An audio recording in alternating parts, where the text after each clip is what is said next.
India won its first gold of Asian Games 2018. Asian Games 2018 are being held at Jakarta, Indonesia. And wrestler Bajrang Punia won the first gold medal.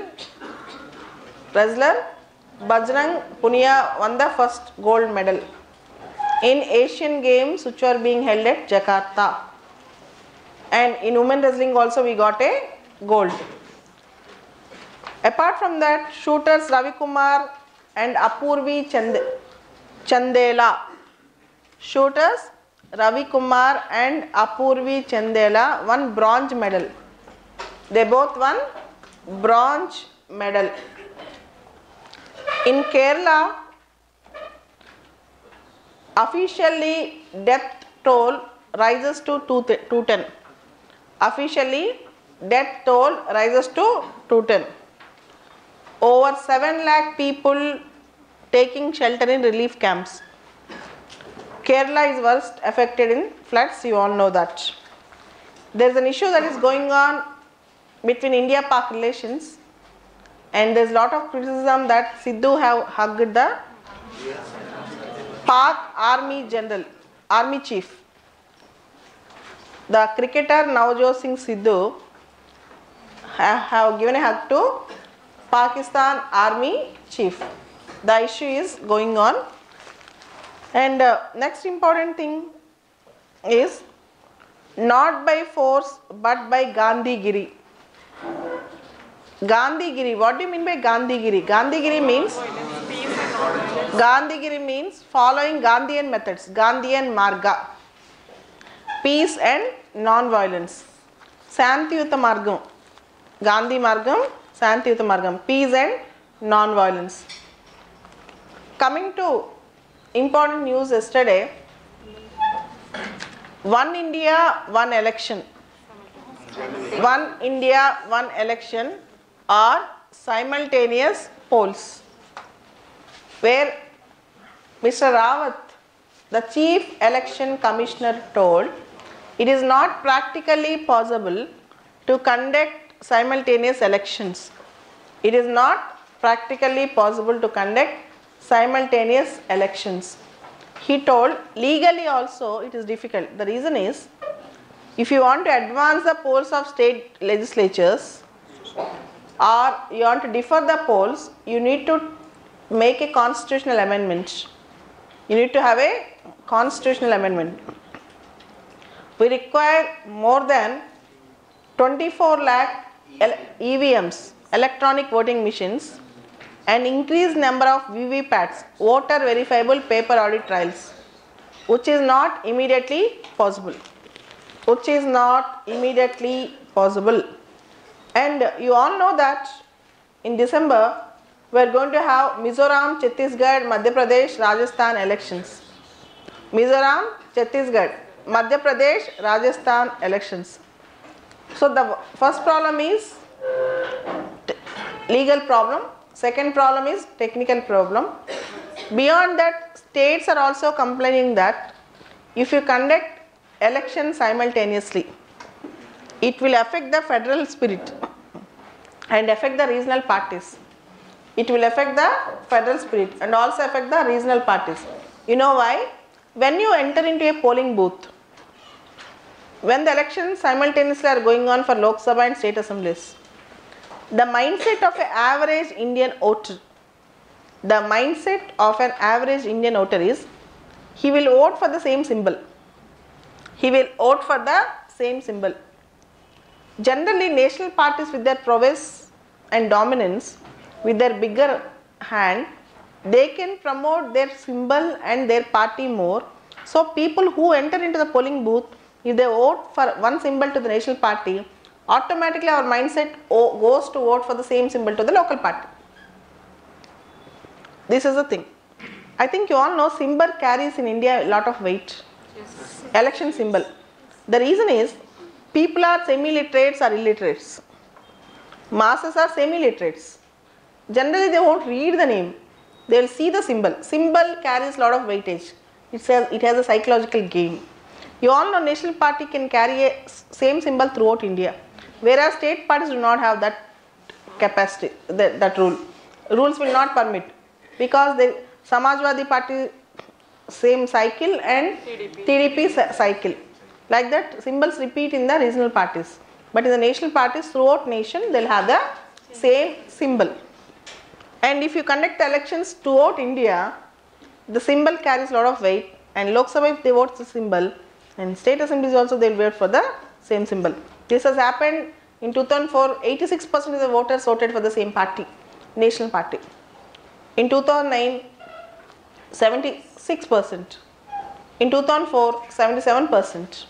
In 1999, 68% voted for the national party in the state elections, where elections were conducted together. This was the scenario. Just think it over. Regional spirit and regionalism will get affected. But those who are supporting one India, one election, they are arguing that, they are saying that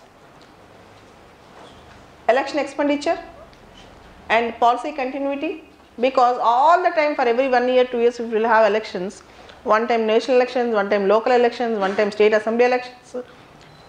There will be a policy paralysis and permanent campaigning syndrome. Policy paralysis and permanent campaigning syndrome. Think it over. Next important article, always a peacemaker. Always a peacemaker. This article is related to Atal Bihari Vajpayee, Bharat Ratna awardee, and he was a man who worked as a foreign minister and also prime minister. As a foreign minister, he stood steadfast for India-Pakistan peace. As an opposition leader during P.V. Narasimha Rao government, he attended UN Human Rights Commission's conference in Geneva on behalf of India with respect to human rights issues between India and Pakistan. And Atal Bihari Vajpayee was a person who conducted Lahore summit. After that there was Kargil war, and he was also a man who supported and started bus diplomacy, and who also attended cricket diplomacy. Apart from that, he was a man, in spite of Kargil war, who went for Agra summit, and there were 14 prime ministers of India and 9 prime ministers in their tenure never visited Pakistan. But Atal Bihari Vajpayee in his term 2 times visited Pakistan. 2 times visited Pakistan, and he wanted to bring peace, and he was more about consensus oriented decisions, not individualistic decisions. He was more about consensus oriented decisions, not individualistic decisions. And Atal Bihari Vajpayee is a man of peace and was a peacemaker, and he listens, he was a very good communicator, and he tried to bring peace between India and Pakistan. And next important article is on Indonesian President Widodo. We are going to see elections in Indonesia. We are going to have elections in Indonesia. Let us see the results. Leave it, it's not such great article. Next article, a chronicle of collaboration. A chronicle of collaboration. This is about Carnatic music. A singer from Carnatic music wanted to sing Catholic songs, Christian songs, Jesus Christ songs through Carnatic music, using Carnatic music, which was strongly opposed, and he got threatening calls, things. And you all know music is for the emancipation of the souls. Music does not have religious boundaries, but the arguments are Carnatic music originated from Hindus, Hindu temples and Hindu songs. Why do you actually even translate Tyagaraja Kirtanas to Jesus Christ? All these things, that is wrong. So, but still, religion and music are 2 distinct things, and music is for everyone, dance is for everyone. You should not segregate the people based on religion. Okay, that's bad. In fact, if you use Carnatic music in Christian songs, it will reduce the barriers between religions. But we cannot oppose certain things. Let us think Think it over. The most important article in IR, International Relations Perspective today is sovereignty and sensitivity. Sovereignty and sensitivity. The article is written by Suhasini Haidar. The article is written by Suhasini Haidar. India-Bhutan relations. This is about India-Bhutan relations. This starts with a statement. In Bhutan, India's Border Roads Organization is helping in the construction of roads.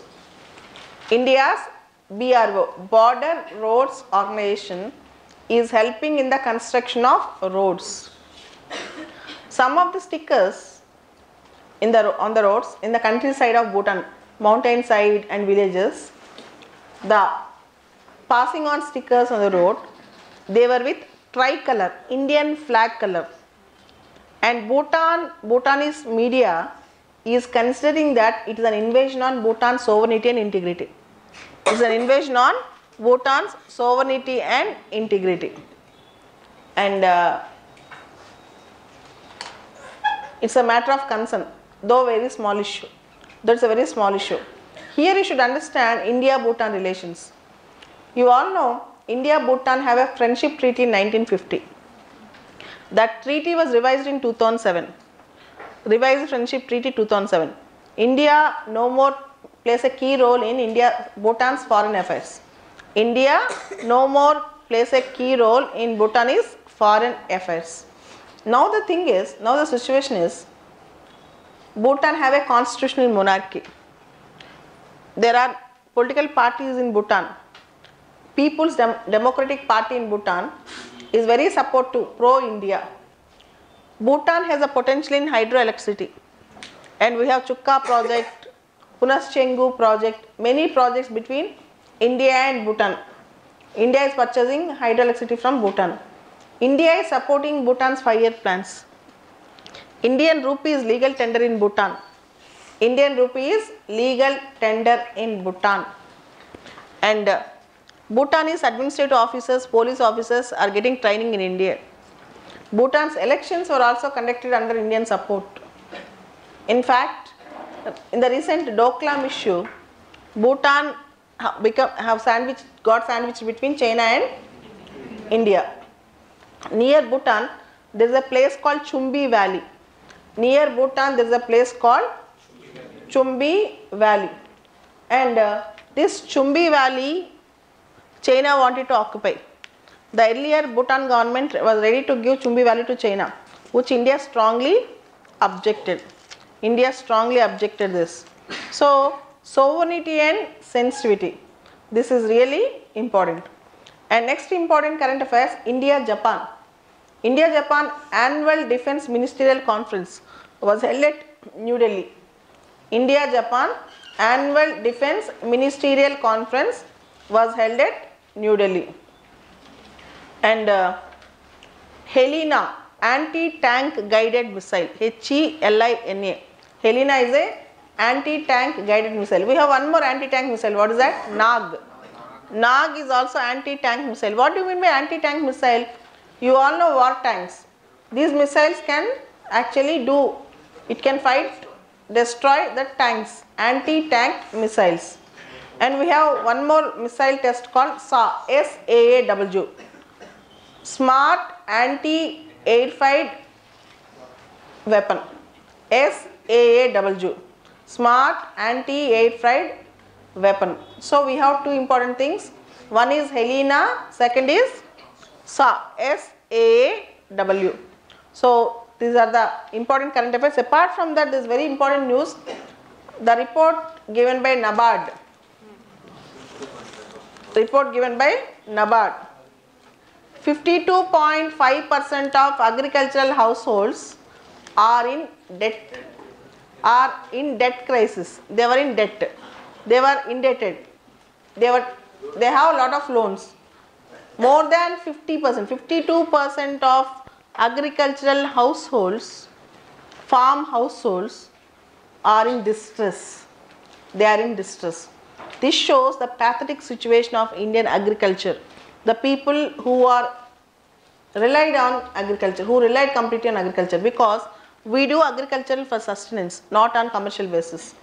Unless you do it in a better way, the farm indebtedness will never be stopped. The important thing today is Government of India had a dream, doubling the farmers' income by 2022. So unless we work it on increasing the incomes, it's very difficult to sustain the agriculture, and their annual income is not enough to repay the loans. Their annual income is not enough to repay the loans. Telangana, Andhra Pradesh, Karnataka top the list. Telangana, Andhra Pradesh and Karnataka topped the list of farm loans, where 70% are indebted families. 70% are indebted families. Pathetic situation. 100లో 70 మంది అప్పులున్న రైతులు. ఇంకేం కావాలి దేశానికి? 60% depend on agriculture and allied sectors. And out of every 100 farmers in Andhra, Telangana and Karnataka, they are very good. Actually, Andhra Pradesh is very good at agriculture. But still, when 70% of them are under indebtedness, so we have to urgently think about this issue of farm and sustenance agriculture, all those things.